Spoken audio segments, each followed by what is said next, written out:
بسم الله الرحمن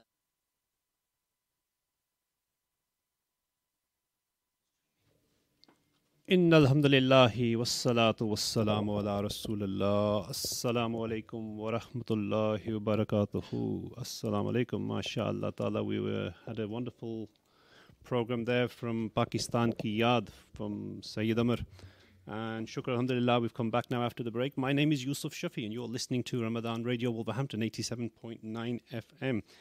Today we're going to have a program on education matters. It's a new series, one of 3 inshallah, during the month of Ramadan. Every Thursday at 4:30 we'll be having discussions around education and how education affects our lives, what we need to understand as parents, what we need to understand as students, what are the key focus for us to think about. It's a turbulent time in the world with regards to Corona and COVID-19, and with regards to that there's a number of issues that have occurred relating to the whole absence of our children from school due to COVID-19. So today we're going to explore some of those issues. I am alhamdulillah joined by 3 marvelous guests who are experts at education. Sister Shaida Hussain, assalamu alaikum.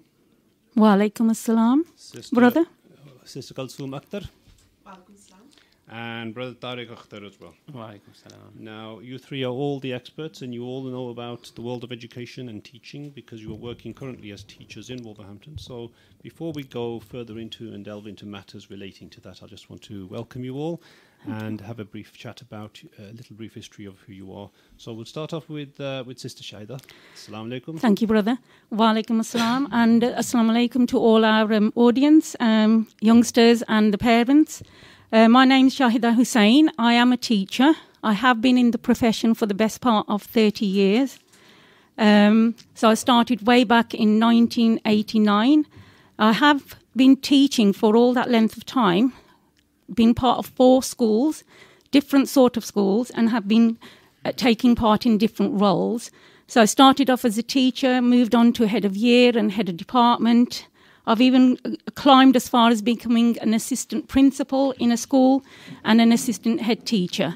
But my current role is a head of department. I decided to take on the role of the head of department because for me, the interaction with the kids was very important. I actually like the teaching in the classroom, whereas with the management roles that I did before that, i.e. the assistant principal and the assistant head teacher role, was more of a management role, and it took me away from the students. And to me, it's empowering the students and making them successful in their life choices that they make. MashaAllah. Jazakallah, sister. Thank you. And we'll go to Sister Kalsoom. Assalamu alaikum, listeners. I've been teaching science for the last 2 years. Before that, I've done my PGCE, and before that, I was a cover supervisor. And before that, I was teaching at madrasa for about 10 years, Islamic studies then. So I have had teaching in my life from many, many years. But at present, I'm qualified science teacher. Excellent, and good to hear that. And Brother Tariq. Assalamu alaikum, everybody. My name is Tariq Akhtar. I work at a local secondary school. I'm from the ICT department. I've been teaching for 20 years, worked at 2 schools. This second school is the one that I've been at the longest, and I'm currently head of department in that school for ICT. Excellent, that's great to hear. So, alhamdulillah, listeners, what we've got is a wealth of experience here. We've got a whole host of different people, some who have got years of experience, others who are newer, but then have got madrasa experience, which is absolutely critical as well. We need to explore some of the issues around that. So, without further ado, let's start looking at some of the issues. Alhamdulillah, we have within our communities a lot of parents who are focused on education. They have a particular desire, I would say, in order to make sure that they are successful and their children are successful in education. So I think as a culture, the Muslim community of Wolverhampton is very, very much focused on ensuring people get ahead. However, What we don't always have is the tools and the skills and the ideas of how to make sure that our children are successful.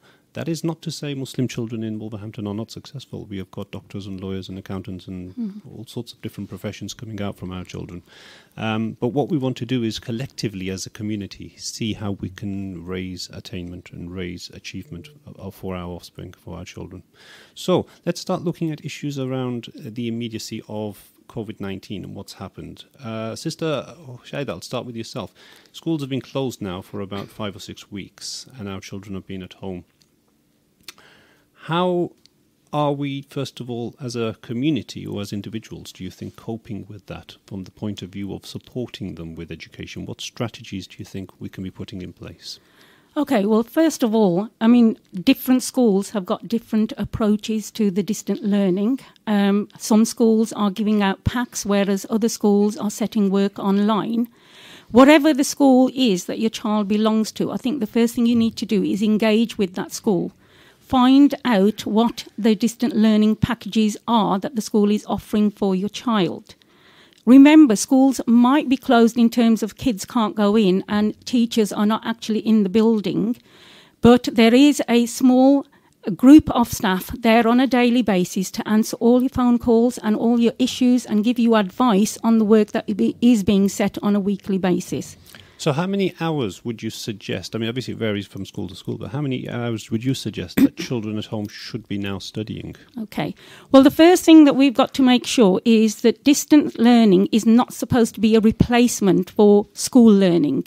So the hours will not be the same as the school hours. I don't want parents to be speaking to their children and thinking that's at 8 o'clock in the morning. That's it. They get up, they get ready, and they start the learning process, and that it doesn't finish until 3:30.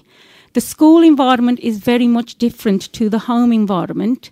You haven't got the teacher at hand. You haven't got the fellow peers that you can discuss the work with. So as it is, we fully recognise that the students are going to have difficulty engaging with the work. So the idea is that the parents need to be sitting with the child and get the child to act as the teacher in sharing the work that the school has set them. And what they need to be doing is spending at least about 2 to 3 hours a day on their school work with breaks in between, okay? Because you don't want to overwhelm the students with the work, because then there is the danger of disengagement as the weeks go on. Now, we don't know what the announcement is going to be on the Sunday as to when the schools are going to be open.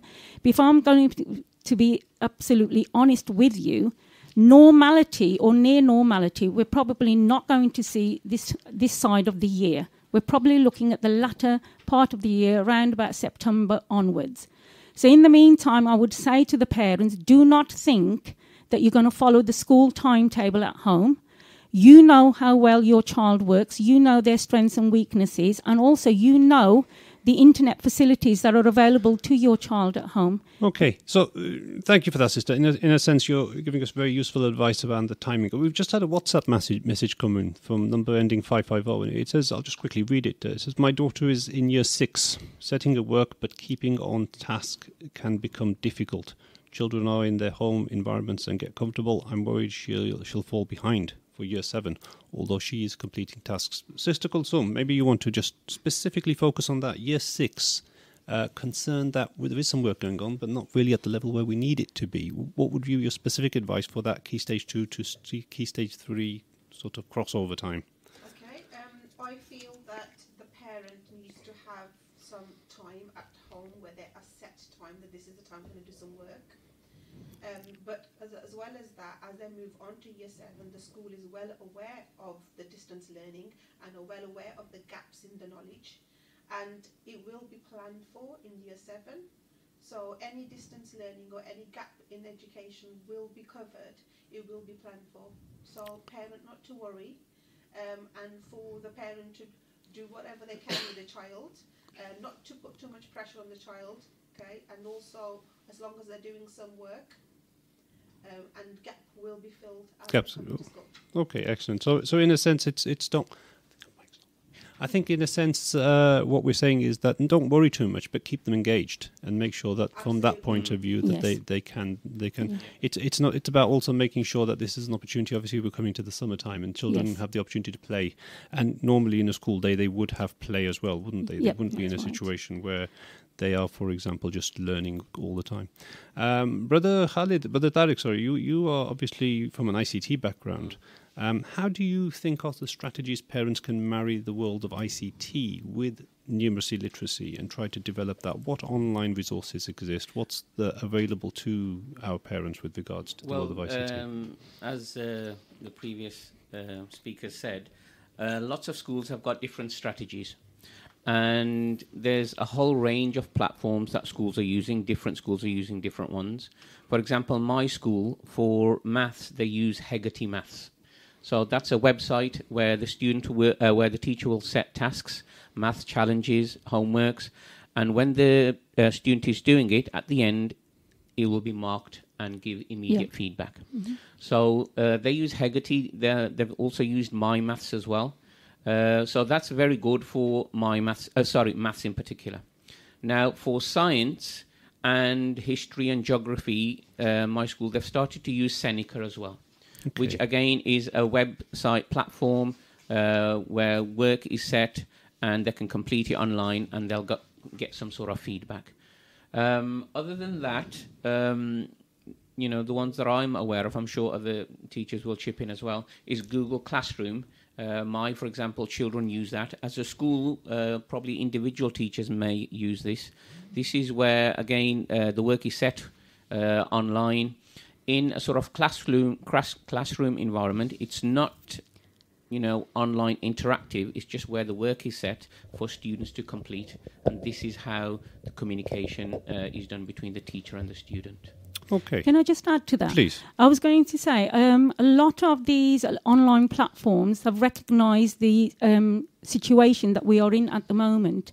And these platforms usually cost money to the school. But at this moment in time, because they're aware of the situation that the schools are in and the importance of getting this distance learning going on at home, a lot of the platforms are now free of charge. So there are a vast amount out there. I mean, the BBC Bite Size Daily is also a very good platform, and it ranges from all the way from primary level to secondary level, even to the A-levels. But there's a lot of platforms out there. It is a matter of just looking for them. Okay. So opening it up to all of you, really, what we're saying is that from our point of view as parents, we need to be, number one, aware that there exists out there in the World Wide Web a whole host of different online resources, and we need to make ourselves aware of those. So whereas we are probably fairly well proficient with regards to going onto YouTube and getting our best music, maybe not in the month of Ramadan, or our Bollywood films or whatever else, and we also know how to buy our car parts and we know how to buy our clothes and whatever else we need to on the internet, this is something we need to focus on. This is something we need to make sure that we avail.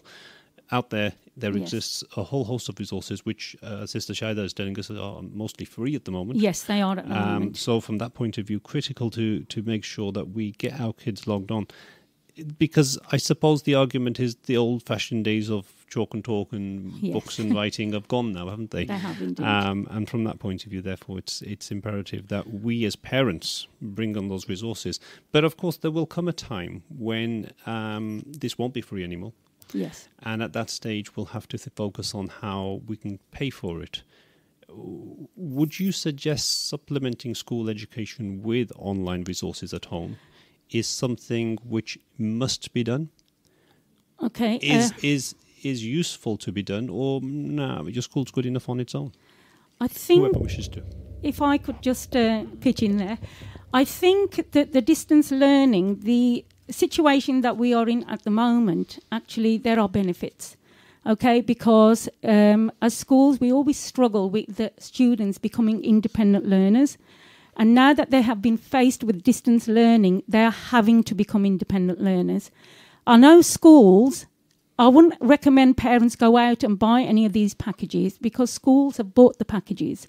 So what the schools will be now doing is they're going to be rethinking their curriculum. And part of their curriculum will be about developing this distance learning so that it becomes independent learning. Because when you go on from GCSE to A-level, which seems like a massive jump to a lot of the students, the reason for that is because you've been spoon-fed up until GCSE, and suddenly you're moving on to A-level, and now you're having to learn independently.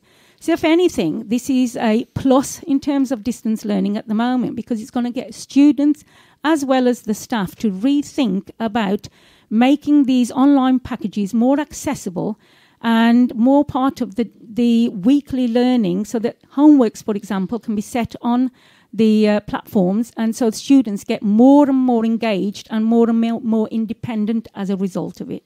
Okay, so would others agree? Would you, Sister Kulsum? Yes, totally agree. It's sort of hand in the way, but schools are using these platforms to set homework as well. So, but best to have a look at what your school is doing and what platforms they are using, instead of just coming on to just taking on board everything. You need to know first of all what the school are doing, what platforms they're using, and the children need to engage with that platform. I think the only thing that I would add is, with a lot of these resources, online platforms, websites and so on, there will be probably a fair amount of parents that are not IT literate. Yes. And the students will be leading the way for the parents, really. Yes. So that is something that we really need to be aware of. Obviously, we as parents need to get upskilled and get a bit more familiar with it, or at least, the very least that we can do is sit beside the child and see what they're doing. In that way, at least the child will know that my parents care for my education, they support me and they want me to do well. Yes. I think that is a very, very important thing, because obviously there are parents who are IT literate, they from professional backgrounds. Yes. They will be able to help their children, a lot. But I'm thinking about those other students who are not. The other thing that I wanted to add is, there's some students from my school who have emailed who might be from an SEN background, special educational needs. Yes. Now, they are not getting the same amount of support as they would in a classroom environment, because not only do they have the teacher, they have the SEN support assistant as well. So those students are feeling quite a bit of stress in the situation. So what I've done is, obviously, as well as the teachers, and I'm sure the panel have done it themselves as well with their schools, is just to reassure the students that, look, try to have a go as much as you can. Yes. Okay, do not stress about it, because, as we've been saying, the catch-up and the gap filling will happen when they get back to school. So, that's something important I think we need to be aware of.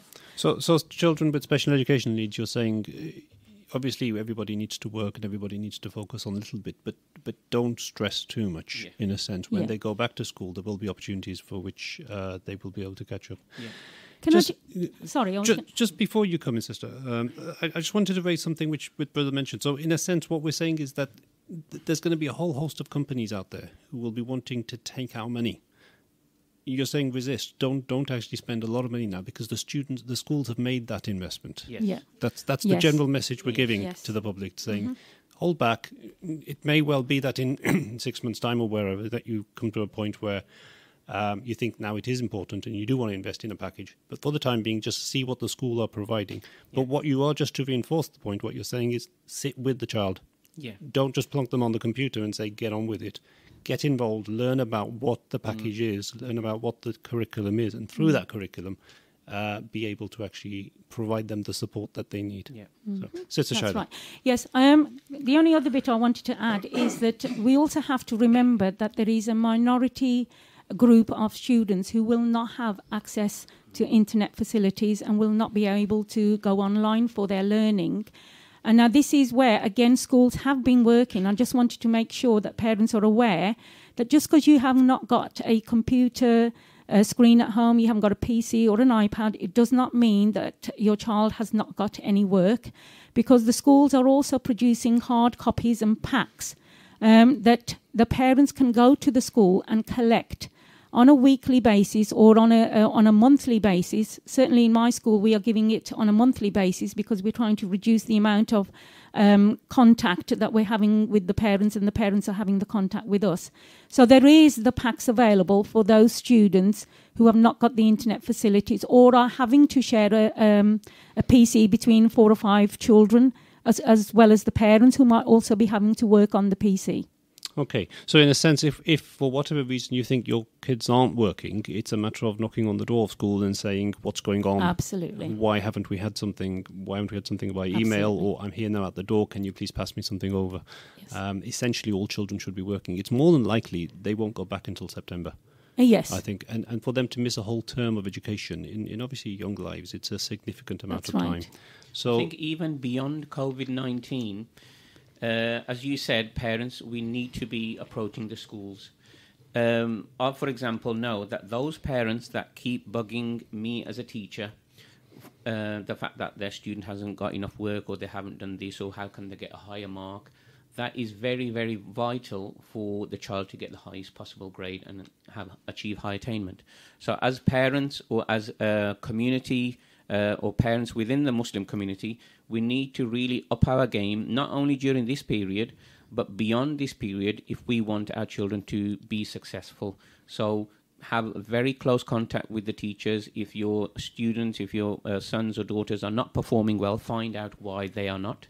And then I guarantee that you'll get quick response and you'll notice that your child will be improving.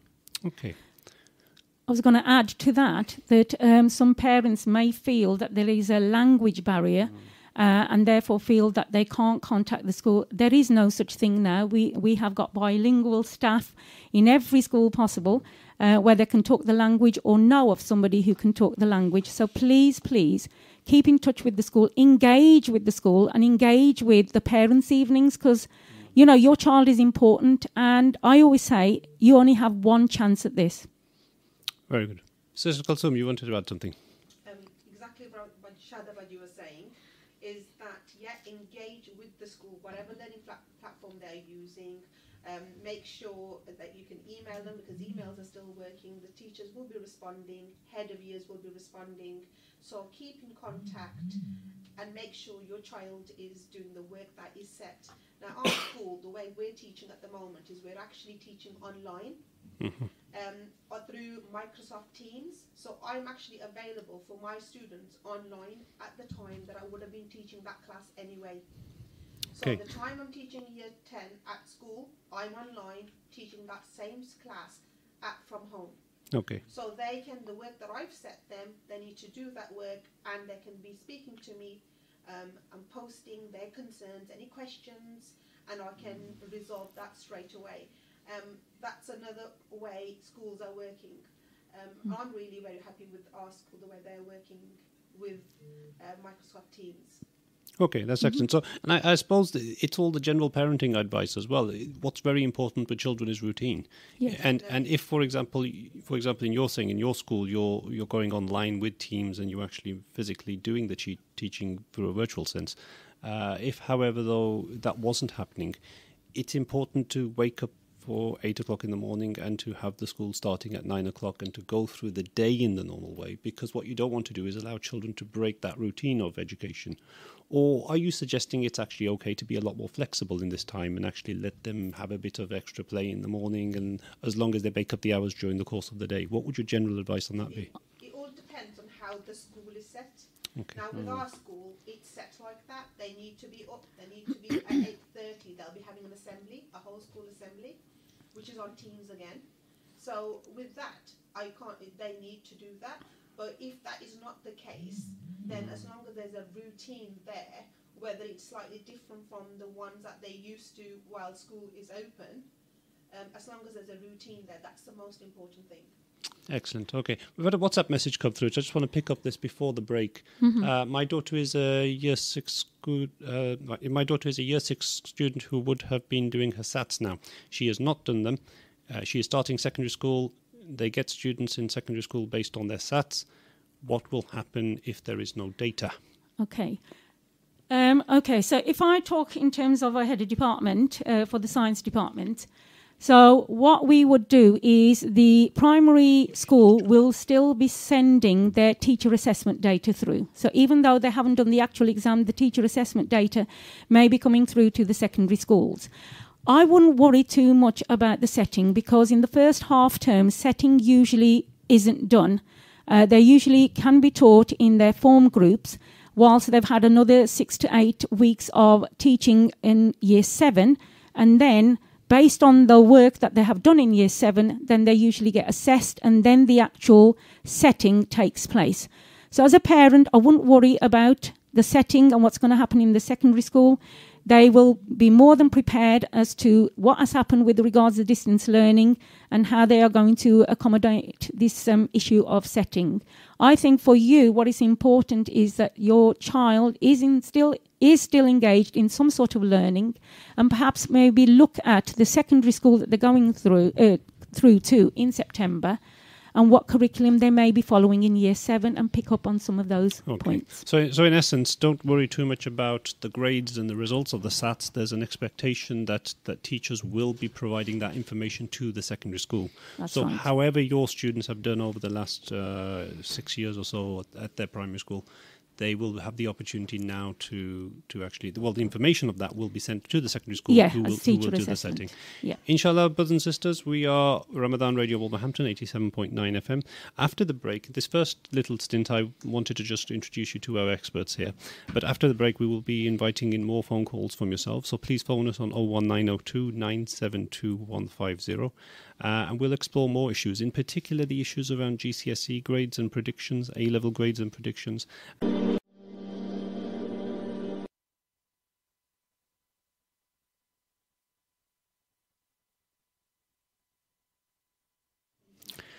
Inna alhamdulillahi wassalatu wassalamu ala rasulillah. Assalamu alaikum wa rahmatullahi wa barakatuhu. Welcome, Ramadan Radio Wolverhampton, 87.9 FM. The telephone studio number is 01902 972 150. So, alhamdulillah, in the first stint of this Education Matters show, we were talking all about how school needs to be supported by parents and all the rest. We've had a caller come through, so inshallah we can bring the caller on. Assalamu alaikum. Walaikum salam. How are you, sister? I'm good, alhamdulillah. You are live on Ramadan Radio Wolverhampton. You're speaking to Yusuf Shafi on Education Matters, along with our experts here today. It's nice to speak to you. What's your name, sister? Just in regards to I've got 3 young children. Okay. They're all primary school age. One's in reception, one's in year 1, and the other year 3. So it's been an interesting time getting them to learn at 3 different age levels.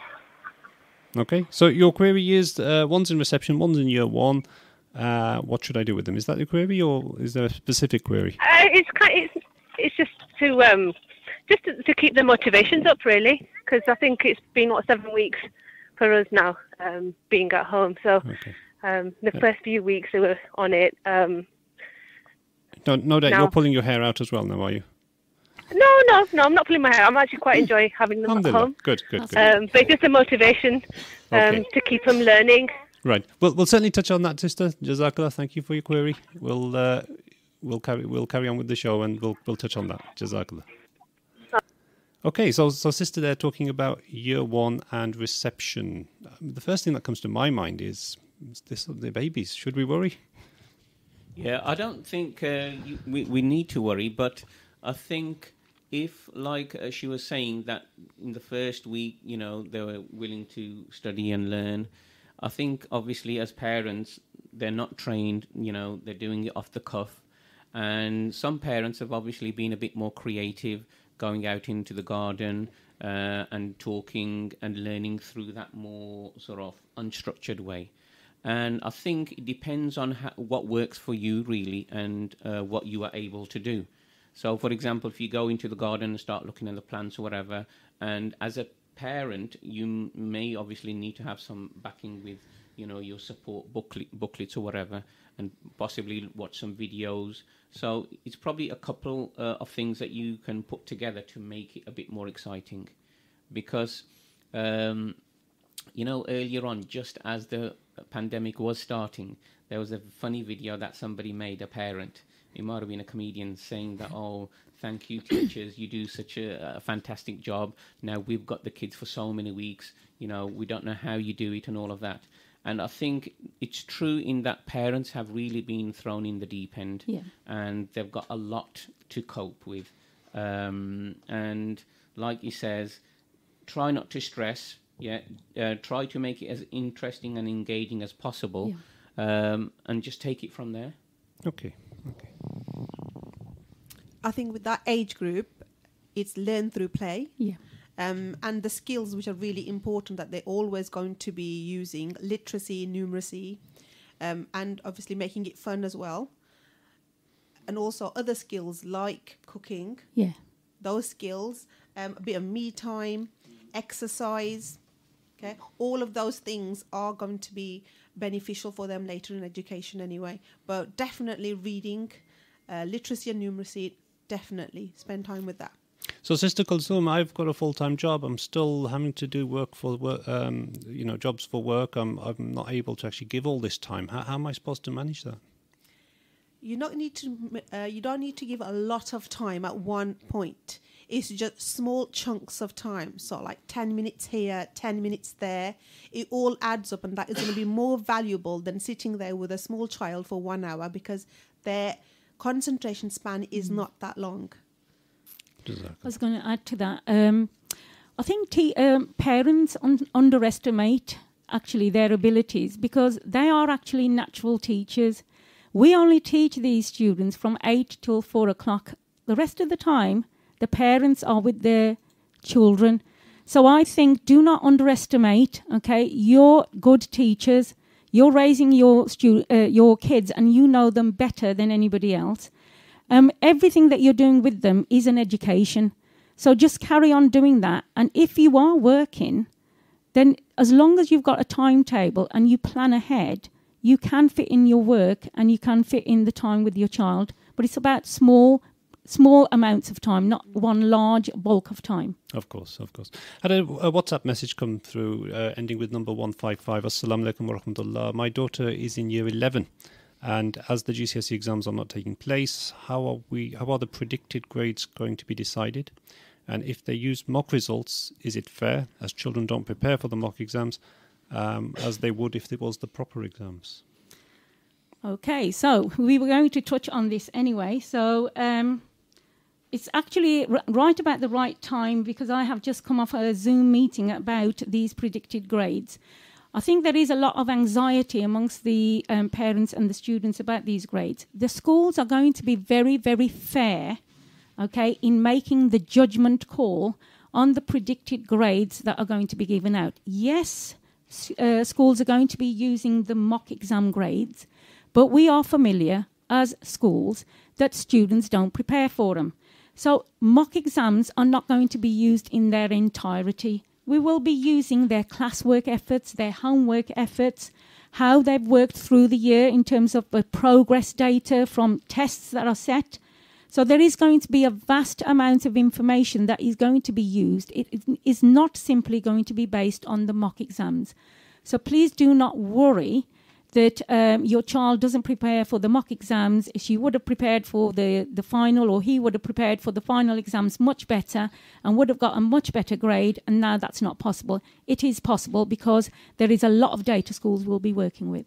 Okay, so just thinking from the point of view of parents and maybe students themselves as well, if, for example, they haven't done their GCSEs and they've not gone through the stress of revision and examinations and all the rest, how best prepared do you think they will be now for taking on level 3, taking on those A-levels or those BTECs or whatever qualifications post-16? Surely if they had done the exams, they would have been better prepared. How now should we cope with that scenario? Well, I would say that actually that is not true, because mock exams are actually set as if they were doing the summer exams. So they do have that revision preparation. They do have that experience of actually sitting an external exam. So it's not as if that just because they've not done the summer exams, they're not going to have that experience or that lead up. That has still been happening. This is what Year 11 is usually about, in getting them prepared so that they get the most, the most adequate grades and representative of the pupil. So I don't think it's about not revision. Revision and mock exam preparation does lead them to for the real ones. But having said that, obviously the biggest exams that matter for them at the end of the academic year, they are missing out on. So, it will be something that they will have to deal with in the future. But, as Sister Shahida said, most Year 11s have probably done 2 sets of mocks already, if not 3. And that is, putting that stress level, getting them to check their understanding and knowledge in readiness for the final exam. So, different schools, are trying different approaches. But in terms of grades, when grades are finalized, a lot of us who have been in the field or who have been through the education system will know that there's something which is called a bell curve. Now, not a massive percentage of students are going to get the highest grades, not a massive percentage of students are going to get the lowest grades. So there'll be, a certain percentage higher, quite a big percentage in the middle, and a small percentage at the lower end. So what schools will do is they've given a projected grade for their student, and they will go through a process of putting that into order, and then that data will be used by the exam board. So I don't think anybody will be disadvantaged, but as an experience, you're talking about the exam experience, that is something that obviously they're going to miss out on. But they've had some attempts already through the mocks. So I suppose what we're saying is that the student who was hoping towards really giving it a big push for the May-June exams has been disadvantaged because they may well not have done as well as they should have done in the mocks, which were done around Christmas. What's more is that the student who therefore requires grades to go on to medicine or dentistry or pharmacy or optometry or those types of degrees is now in a predicament because they are probably going to be predicted grade 5, grade 6, grade 7 if they're really, really lucky.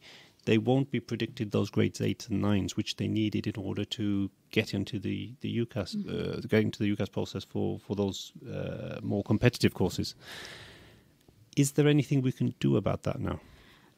The exam boards have actually said that if there is a student who is not happy with the centre assessment grade that they have been allocated, then there will be an autumn series where they will be allowed to sit certain exams in certain subjects. However, this is not going to be open to all subjects, so it'll be certain subjects. So more than likely English and maths. English and maths, and I think science would be added alongside that. Okay. So if for example you feel that your child really desperately needed those grades 8 to 9s, and without those, they're at a disadvantage now because they will not be able to complete a UCAS application for medicine or dentistry or something like that. Then it start working now towards the opportunity of sitting those autumn examinations, which will be probably around November, I would guess. Yes, I mean that time frame is to be decided. To be decided, okay. Yeah. And then so focus on that. So don't give up now. Don't just sit around saying, well, we've done it, we don't need to worry about it. There is an opportunity for you to sit your GCSEs later on in the year, prove your performance, and then of course when you fill your UCAS applications you're in a better position to actually then say, well, I have actually got a grade 9 and I am therefore able to do medicine or something like that. In the vast majority of universities, we are aware that it's not a major issue. As long as you've passed your English, maths and science, you will be able to get ahead. I think also the universities will be obviously tuned into this. They will understand that this is an unprecedented situation, and that their grades may not reflect that final push that happens between the March mock exams and the actual June exams. So I think they'll be reflective of that in making their decisions about entry on the UCAS. Okay. We've had another text message come through from WhatsApp number 514 ending.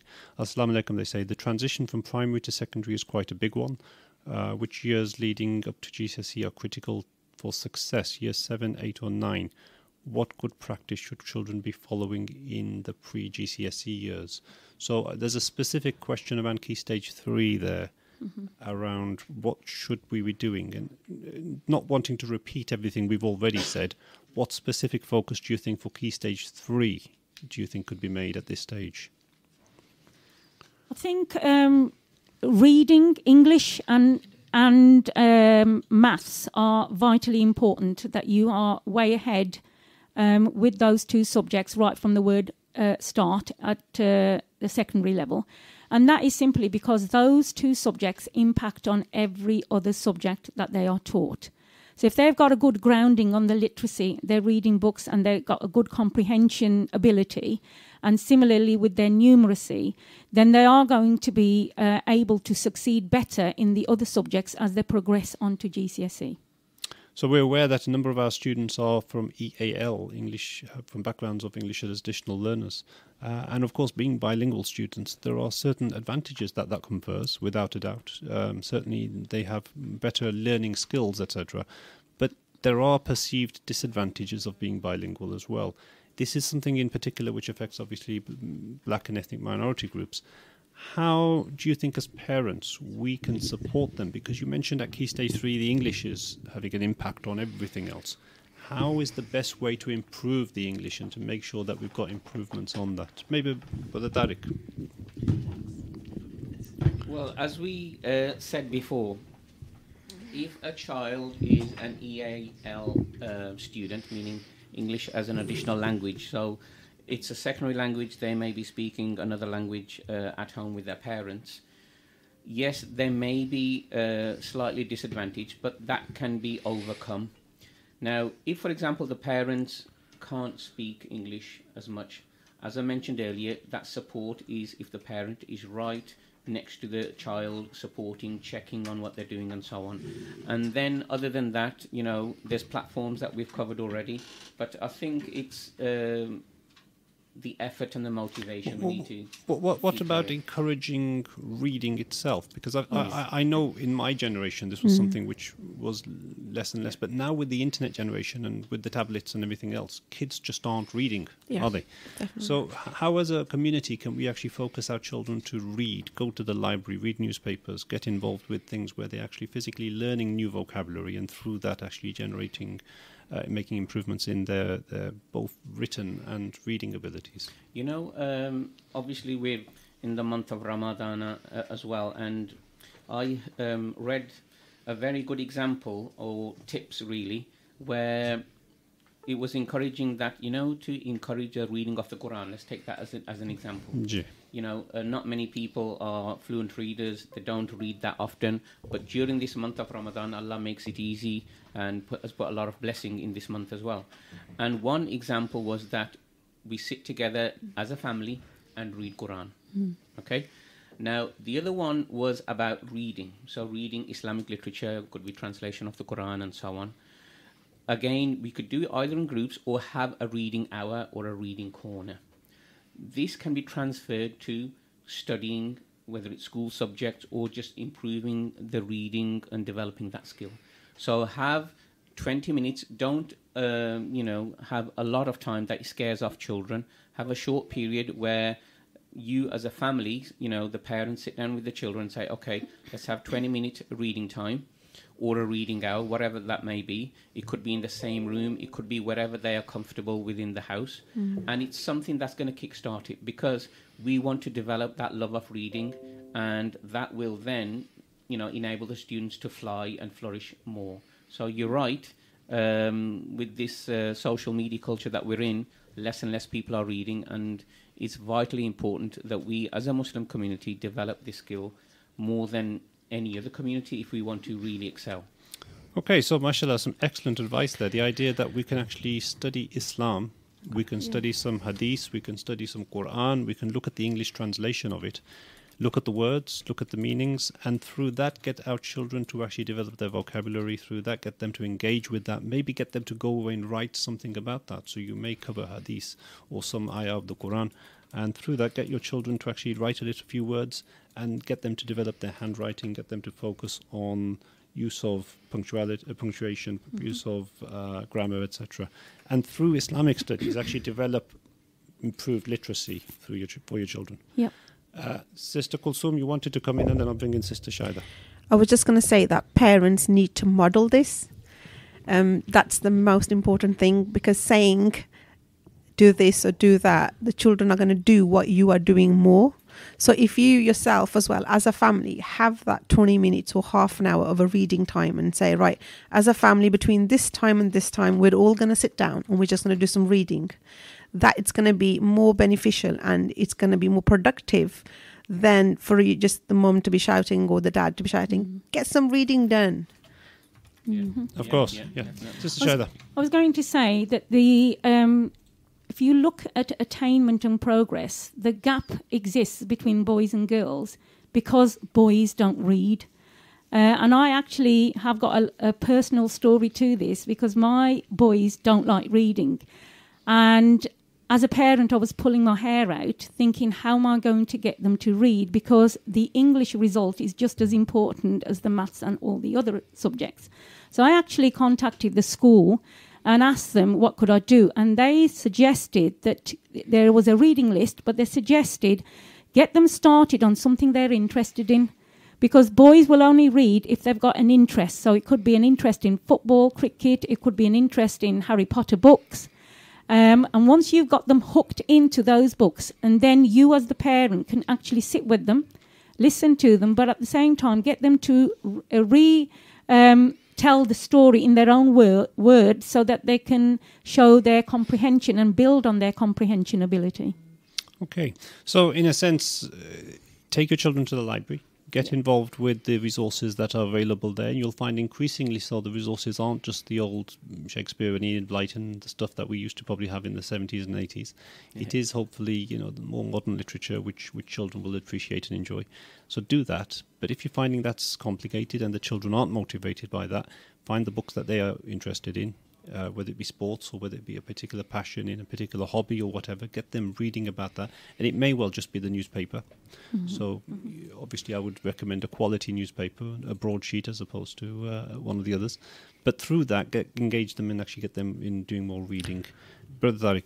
On that reading point, I don't know, while you were talking, I was just thinking if there's a correlation between reading and interest in reading and career aspirations. Now, as a community, I'm talking very, very generally here, that I sometimes feel that as a Muslim community, we don't have very high expectations or career expectations. Yes, there might be certain families in the community who are pushing and so on, but as a whole, I think this is something that we need to develop.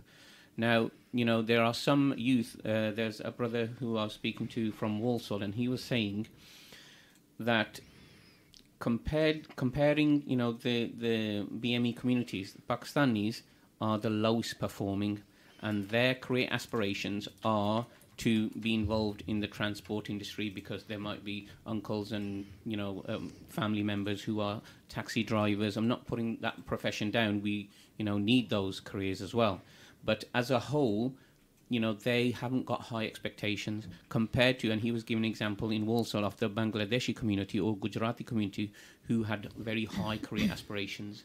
So I think as a community in Wolverhampton and a Muslim community, we need to have high expectations and aspirations so we can continually encourage. I think that's a very important word rather than just push. Encourage our youngsters to go for the highest jobs. And that is going to require them to work hard and read, and that's where the reading link comes in. Sister Kulsum. Just want to say to that is that you have to look at your ability of your child as well. We have sometimes parents who are very keen for their children to go into medicine, etc. But you've got to see the ability of the child and and be realistic with your expectations. That's really important, because otherwise the child's got a lot of pressure on them and stress levels are going to go really high. And you need to first of all see what your capability of your child is, what their interests are as well. That's a very valid point. And being for my sins, a science teacher myself in a further education college, I'm aware of the fact that a lot of the children, or the students, we should say rather, come to us and say we want to become doctors, we want to become dentists. And the first thing I say to them is, you need to realize that the doctors aren't the most happiest people in the planet, and they're certainly not the richest either. Mm-hmm. So we have this misconception that it's only the doctors who eat, and everybody else is somehow not successful and not achieving. And of course, that's not true. The world of law, the world of accountancy, the world of finance, the world of marketing, the world of insurance, maybe not teaching, I think, with the exception of us teachers. But there's a whole host of industries and occupations which people can look into. And one of the things we will be actually hopefully looking at in future sessions, so please do tune in for those as well, is the whole concept of alternative careers and what are the different vast array of careers that people can be getting involved with. But I think, Sister Kulsum, you've touched on a very important point. It's not everybody has to become a doctor, and it's not that only the doctors are successful or happy. Actually, there's a whole host of different things. In fact, if you just look at NHS careers, I'm sure you would agree, there's a vast array of NHS careers which aren't actually go through medicine, alternatives, but some of them are even more well paid, and some of them are equally as well paid to medicine, and they have all the kudos and respect. So as a community, we have to be a bit more astute with regards to this, and we have to have a focus on understanding, is my child interested? Are they motivated? And are they able? And if you can say yes to those three, well, then that's where you've got to push their reading. It's not just you have to read the chemistry and the biology books because you have to become a doctor. It is about saying, actually, let's be a bit more plural about these things. Let's try to focus on all the vast array of careers. Sister Shaida, you want to come in? Yes, I just wanted to add that alongside what Sister Kulsum and Brother Tariq has said, that there is a push on the academic subjects. And people think of the vocational, the BTECs, as second nature to the GCSEs and the A-levels. And I think there is a real danger that you're actually, dividing our youth into different pots. And we've got to be very, very careful that we don't do that, because we have to understand that some of our youth are going to be academically inclined, whereas others are going to be more of the vocational route, where they actually learn by practical methods. Whatever methods work and whatever route you'll take, you will always get to your final destination.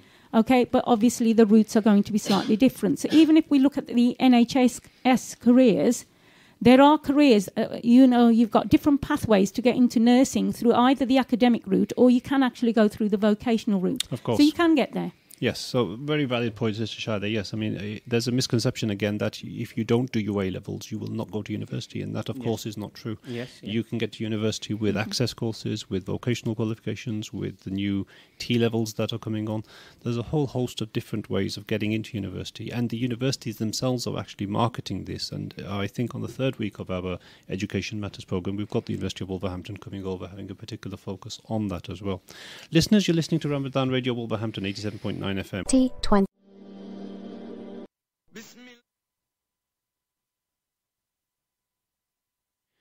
Bismillahir Rahmanir Rahim, and alhamdulillahi wassalatu wassalamu ala rasulullah. Assalamu alaikum wa rahmatullahi wa barakatuhu. Listeners, this is 87.9 FM, Ramadan Radio Wolverhampton. The studio telephone number is 01902 972 150. Please do WhatsApp or phone in if you wish to have any queries. In the first hour of this program, Education Matters, we've been talking about issues around homeschooling during this COVID-19 situation, and we've been looking at how us as parents need to be able to give time and give focus to our children's education, how the schools are providing a whole host of resources. And as a community or as parents, we need to be knocking on schools' door if that isn't happening. Where it is happening, we need to engage with the children, sit alongside them, focus on how they can make sure they can achieve through that, and thereby make sure that they attain and they are learning new things during this time. They're missing out on nearly a term's education, which is a significant amount. We then also looked at issues around how we can use strategies of engaging with them, and how different resources online can be used and maybe purchased or maybe not, because the school have done a lot of that purchasing. And then in this last little stint, we looked at how the SATs and the GCSEs and the A-level predictions would be occurring, and what's the basis of those predictions, and whether or not we should focus on engaging with the school to make sure that those predictions are valid. But if not, if we feel that we've been disadvantaged somehow, how there is an opportunity, especially with the GCSE, to do an autumn examination, especially in English and maths, in order to make sure that we get the highest grades by taking the exam. In this part of the program, inshallah, what I want to focus on is, as a community, what are the issues facing Muslims? Why are Muslims not achieving as well as they should? Is it a genetic thing? Is it that we're just not as able? Or are there more underlying aspects? Are there things that we need to make sure that we as a community can focus on and alleviate? Let's look at those families and those parts of the community where people have done very well. What is it they've done in order to push their children? And the word isn't push, it's encourage. To encourage their children in order to achieve in education. So, Brother Tariq, I want to just explore one or two things with yourself, first of all. So this is me speaking. This isn't from you, or this isn't from any part of the community, and it's not from the Radio Ramadan Wolverhampton. This is Yusuf Shafi speaking. Our madrasas are a waste of time. They don't educate our children. They don't get us where they want to do from an Islamic point of view. They take up their time 2 hours every evening. And through that, what they do is they tire them. They are not able to then focus on their school learning. And as a result of that, Muslim children are not achieving as much as they should. What's your view? I think you may be a bit harsh there, but I think sometimes we need to be harsh to make a change. I think most madrasas are trying their best based on the skill set within the staff that they've got and whatever technologies they've got available. Now, in Wolverhampton, various masjids are doing a whole range of things. But I think you're right, that 2 hour slot maybe needs to rethought. There are some masjids in Wolverhampton who have changed their timing and reduced it. Why? Because they know that it's adding, a lot more burden on students. They're already coming home school tired. And then you want them to learn about Islam, something that's going to benefit them in this world and the next, and you're not, using that time wisely. So masjids are, really looking at this, and the masjid that, I'm affiliated with have reduced their times. I know others have as well. But we really do need to up our game.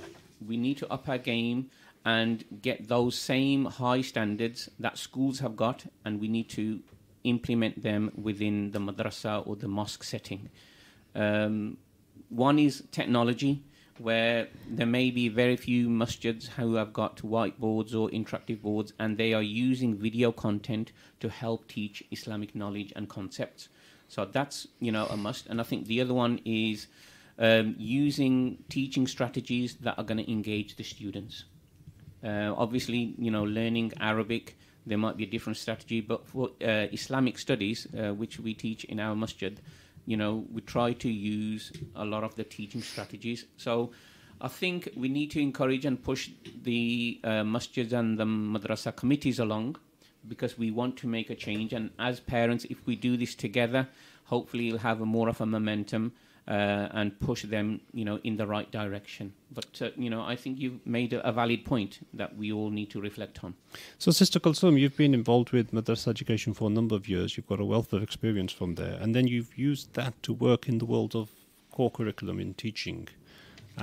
First of all, how was that transition for you? Did you find that the two worlds were totally different? But then moving on from that, what is it that we as a community in madrasa need to be able to bring in from the world of education in order to push forward our Islamic education? First of all, I felt that both worlds are very similar in the sense that you've got children, both sides. Children are children, no matter which education setting they're in. However, in the madrasa, I did feel the children were less engaged in the sense that they've been to school for 6-7 hours. 6 hours, and they're much more tired now. So speaking from experience, madrasa teachers have got to really try, and they really have to work hard with the children to engage them after that many hours of education they've already been at. The routine is very similar as well for the schools and in madrasa. In schools, I felt the children, again, you've got a lot more engagement for the children because they're not obviously come to school tired. Okay, so in a sense, what we're saying is there's a lot of similarities and there's a lot of things that madrasa can teach to the core curriculum as well. I use that word sort of loosely because there's no reason why madrasa shouldn't be core curriculum. I mean, Islam is the most important thing in our lives and should be. So from that point of view, what we're saying is that there's no reason for there to be a divide of a total different environment in madrasa. We should have a continuation from school. Absolutely correct. So where as parents we feel that continuation doesn't exist, where we find that the teaching styles, or where we find that the overall methodology is particularly different, what do we need as a community then be able to do? How can we influence madrasa to say, can you please now try to focus on this? It will be very difficult for us then to start saying we'll do that ourselves in the home.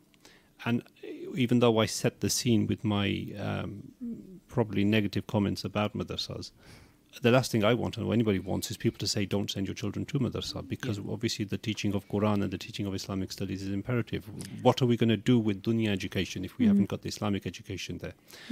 So from that point of view, are we saying that we need to be focusing as a community to approach our committees, to approach our ulama, and to bring them towards us?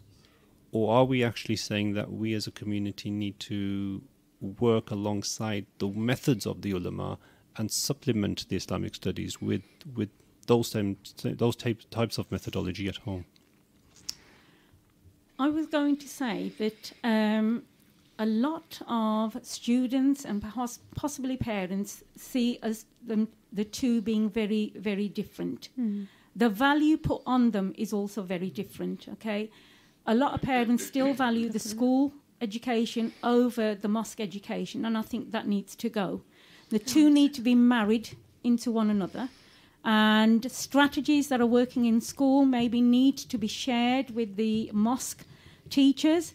So there needs to be that in-service training taking place, because they need to know, the mosque teachers in particular need to know the methods that are now out there, because I feel still that to a certain degree primitive methods are still being used in some of the madrasas in terms of the Islamic teaching, and I think we need to do away with that, because kids have moved on. We're in a completely different climate, we're in a completely different generation. Our students need to be engaged, and the engagement techniques that are working in school are the ones that we need to employ in the madrasa setup. Okay, so we're all aware that obviously all of the online resources that we were talking about earlier with regards to English, math, science, history, geography, French and everything else also exists for Islamic studies. If you go onto YouTube, you'll find videos, you'll find cartoons, you'll find online resources. What we haven't done in the madrasas, though, is get the electronic whiteboards. We haven't got the projectors. We haven't got the computers in.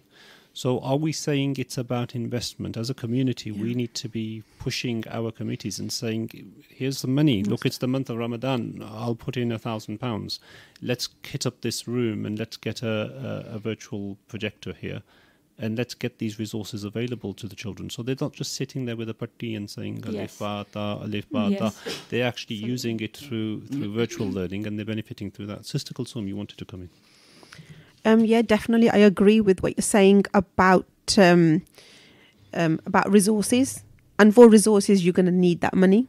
And even for teachers as well, they need to be paid that much more as well. They need to be valued. When they are valued, then they will obviously produce work according to how they feel they are valued. Also, the children as well, if there is similar teaching strategies as used in schools, they'll be more engaged. I mean, I remember from my days when I was at madrasa, if I started doing an activity which was different. The children were much more engaged, like role play. So we did Islamic studies through role play. We did Islamic studies through little games as well. So, and also all of that, different ways of interacting that the child is going to be able to learn. So not everybody's going to be able to sit back and just look at the whiteboard and learn through that. Some people learn through listening. Some people learn through doing things. So all of Islam, again, as well, if we've got more resources and we've got more money in the system, then we're going to be able to have more teachers who are going to be trained as well. So more training. So it all needs to just really being given a lot more value from the community. Jesus, Shaida. Yes, just to add to what Sister Kulsuma said, I think the mosques need to be transparent, okay, in the way that money is being spent, because mosques are asking for donations, but we need to have a transparency of where the donations are being spent. And also, if we are wanting to move forward with a mosque education on par with school education, and we want to invest the money into those resources, then that plan needs to be shared with the parents so that they can put the money where the mouth is. Okay, that's a very interesting point. In a sense, I think what we're looking at is some targets, aren't we? We're saying that from 3 years from now or from 5 years from now, we would like ideally in every Wolverhampton masjid to have at least one virtual learning environment, to have at least one room which is kitted out with computers. Mm-hmm. Where the children can actually go in and they can use the internet, and through the internet and YouTube and whatever, they can actually learn their Islamic studies. So it requires a lot of public engagement for that. It requires meeting, it requires discussion, it requires a focus. But I think what the other thing it requires is campaigning. How do you think as a community we can say and get together? Because, you know what, we're being very cruel to our masjid committees, I think. We're being very harsh on them. Because, mashallah, may Allah give them jazai khair, they all do a wonderful effort, and they do it as volunteers with the limited resources they've got, and through that are able to actually achieve what they can. And they are not necessarily educators. They aren't necessarily people who have got from the world of education so that they can actually develop these resources. It's about ownership, isn't it? It's about us as a community saying, we have got certain priorities. In 2020 now, we want to focus on making sure our children are being taught with the modern methods, with the modern equipment, in the modern ways, and how we are going to come forward financially, but not just financially, through our time and through our focus on pushing those committees. So I think it's easy to blame the committees, but we as parents have to have that push as well. And there's so much of that which we can do at home. Brother Tariq. Yeah, I think before all of the money and, whatever goes with it and resources, I think the most important thing is a change in mindset of our parents and of our Muslim community. I personally think, and I know there might be difference of opinions, but Islam, it teaches us to live our lives in a holistic way. We shouldn't have these pots of this or that, or this is deen and this is dunya. For us as Muslims, our whole life should be a life of worship. So Islam teaches us to excel in education, whatever education that is. How did Muslims become leaders in the areas of astronomy and medicine and so on? Because those Muslims understood that is what Islam, that is what Allah is pushing them to do, to excel and be excellent in whatever they do. So once we get that change in understanding, because that's not there at the moment. Why? Because parents are sending their children to the masjid, the madrasa, saying, "Acha ji, Maulana sahab, bacha Quran par le, theek hai ji, shukriya." And that's the only thing that they're concerned about. We have to make sure our children learn about what their Creator is telling them to do. Our Creator knows what's best for us. How are we raising our game to understand what Allah wants of us? Allah does not want us Muslims to be a lowly people who are backward. No, we should be leading in education, leading in all spheres of life. How are we going to do that? We have to increase in everything. We have to increase in our school education. We have to increase in our understanding of Islam, because that is what feeds everything. Of course. So I think if that mindset is changed, then I guarantee the money will be not an issue, the resources will be not an issue, the skill sets within the teachers, they will come forward. Inshallah. I think that is the most important thing that we need to keep discussing, keep developing within our community, and inshallah that will bring a lot of fruit. May Allah give you Jazai Khair, mashallah, Brother Tariq. You've exactly hit the nail on the head. I mean, in a sense, the skills exist and the money exists. There is no limitations upon us.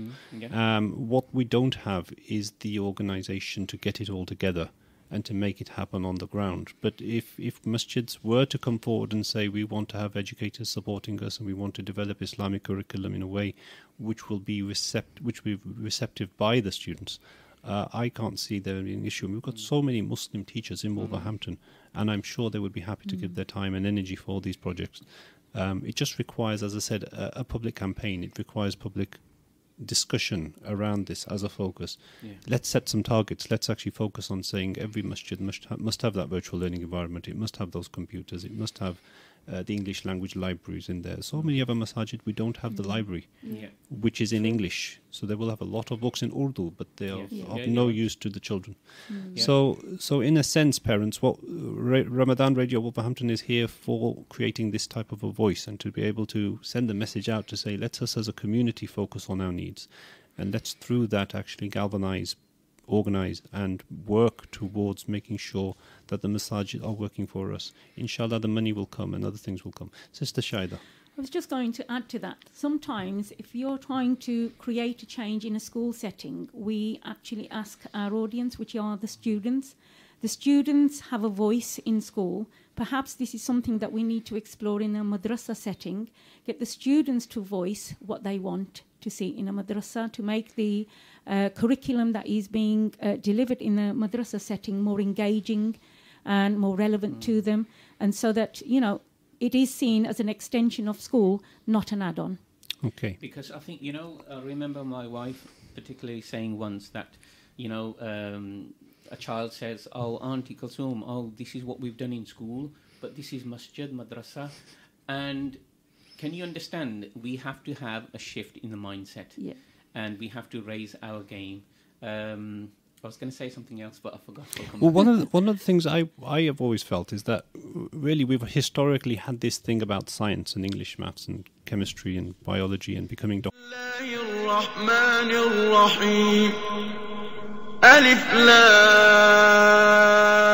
the world has actually now moved on fast beyond that, and the world is actually where you are, Brother Tariq, in the world of ICT and artificial intelligence and computing, and the jobs of the future will not be in science, actually. The jobs of the future will be in computing.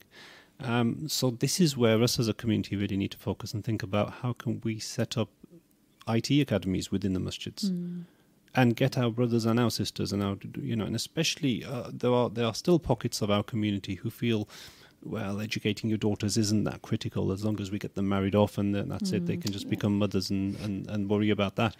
The world of IT actually opens itself up to careers which Muslim women can do in the home, and they can earn very decent salaries doing, very good work, whether they're software development or whether it's computer programming or things I know nothing about, being a lowly biology teacher that I am. So in a sense, we need to be able to push those academies through our masajid and say, set it up and you'll see how they'll thrive. I mean, people will pay out of their, pay out of their pockets in order to make sure that children benefit from that. But what we need is the facilities in place. And so as a community, we need to raise the profile on that. Alhamdulillah, there's a number of things we've discussed today. And inshallah, Brother Tariq, yes. I was just going to say one more thing that, I know we've been talking about how the young people can learn and what can they do at home and how can they develop their Islamic understanding.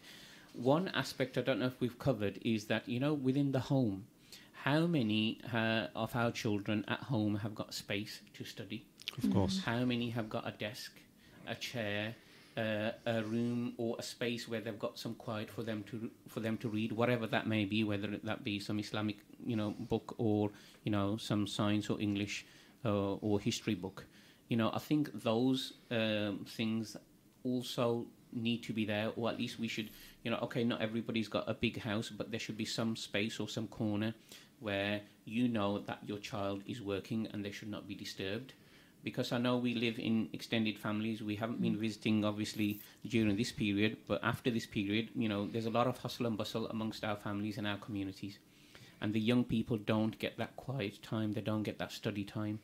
So I think that's something else that we also need to think about and reflect on as well. So listeners, inshallah, you're listening to Ramadan Radio Wolverhampton 87.9 FM, and the focus of Education Matters, our program today, has been to try to get the community to look at some of the issues that affect us and try to identify why our community is not doing as well as it should in comparison to other communities, to focus on certain strategies that we can use. In this program, we've touched on a number of issues, and inshallah, over the coming weeks, what we plan to do is take some of those issues and actually explore them in a lot more detail. So we would really love you guys to telephone in. The next session, again, will be on Thursday at 4:30 next week, where we will also be looking at the issue of safeguarding, and we're going to have people from Wolverhampton Council coming in to talk to us all about the role of safeguarding and the safeguarding board and what entails with safeguarding in school, within the mainstream education sector. But also we will then focus on how our masajid also need to now be incorporating safeguarding and the whole issues around that. The focus really is to, as a community, to raise the game, to be able to enable us to actually achieve. There isn't, I did in the program, and I was just teasing more so than anything else. There isn't anything which is genetically different from our children, from anybody else. Alhamdulillah, Allah Ta'ala's creation is all equal, and Allah Ta'ala has created us in a way where we can achieve whatever we want. We all have potential. What we're not doing, unfortunately, is utilizing that potential, and we're not, through that, enabling our children to actually achieve what they can. There are a lot of issues. There's issues of aspirations. There's an issue of knowledge and access and information, advice and guidance, being aware of the opportunities and the resources available. There's also issues of other things like poverty and poverty. How can we, when we're too worried about making ends meet, how can we actually then focus time and energy on our children?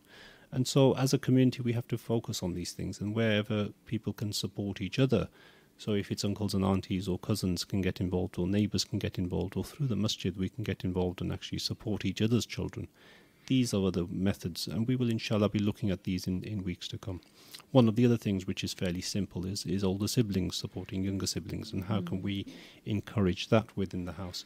So there are a number of strategies, and through those strategies I really want to make sure that us as a community can have this debate, can have this discussion, and inshallah through this be able to promote ourselves and promote our community and the educational attainment of our children.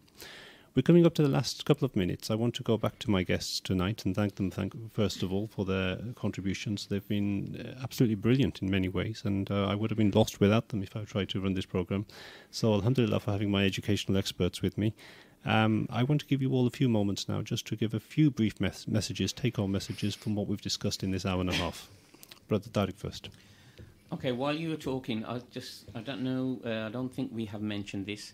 There may be a lot of people within our community who are entitled to free school meals.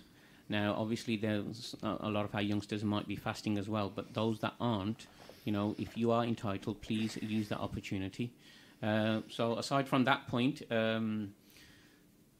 I think we're in a unique situation in that we're spending a lot of time with our family, and we can learn a lot from our family and get to know them and their characteristics and what makes them tick. And it's a good opportunity to actually talk, have a lot of frank conversations with our family members, between husband and wife, children and parents, and vice versa. And I think, maybe this is a hidden blessing in this pandemic situation. Sister Kulsum, 20 seconds. Yeah, I agree with that as well. You can look at the positives of this situation, but as long as parents reassure, support, guide the children all the way, whether it's education, whether it's life, that's the best thing they need to do, and they'll be fruitful in the next generation.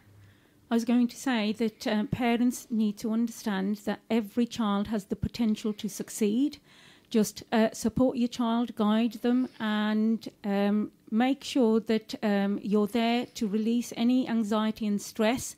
But more important, engage with the school and engage with your child, and this is the best time to do it. Jazakallah khair, my subject experts. Thank you for that. Ramadan Radio Wolverhampton, 87.9 FM. To summarise our last hour and a half, I would really say it is all about a four-letter word, which is love. As long as you give your children the love